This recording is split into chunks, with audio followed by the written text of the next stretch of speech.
So, I'd like to take a moment now and pause and just open to see if there's any questions that have come up in anybody's awareness.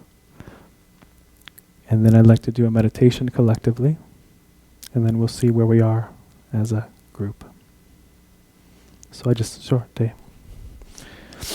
And before Day speaks, I'll just say Day is such an incredibly bright star. He's doing his PhD research at MIT, and he's studying meditation and the ways that we can actually analyze that with our modern day technology to find brain patterns that might be able to serve as a foundation for the type of thing that we're talking about tonight. So he's definitely be a leader in the future, already is a leader, and will continue to be someone you guys all hear about.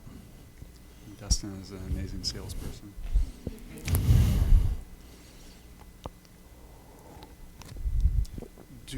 Are states and vantage points orthogonal, or is the vantage point determining what states are available? Is there a subset of states that shifts based on what vantage point is being operated from? In certain ways, certain vantage points give access to certain states. So in certain ways you could say that's true. So for those of you who aren't as familiar, I'm going to get a bit technical, and just do your best to sort of follow along. If I use jargon, I apologize, and we'll try to answer any questions that come up afterwards. So one way to think about vantage points is using something Wilber calls state stages. So state stages move from gross to subtle to causal to non-dual. There's many beyond that, but that's what we can say for now. Gross, subtle, causal, non-dual. That's where identity is coming from, or that's where awareness is coming from. It can shift through those. And each one of those layers has a different self that we get confused and entangled in.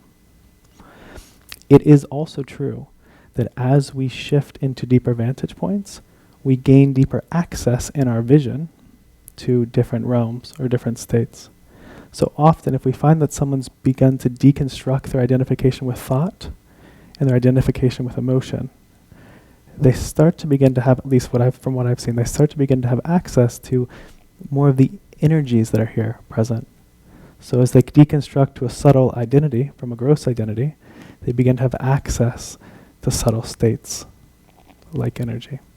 As one goes even deeper and deconstructs identity to a causal level, one begins to have access to deeper stillness, a fundamental stillness, a causal stillness.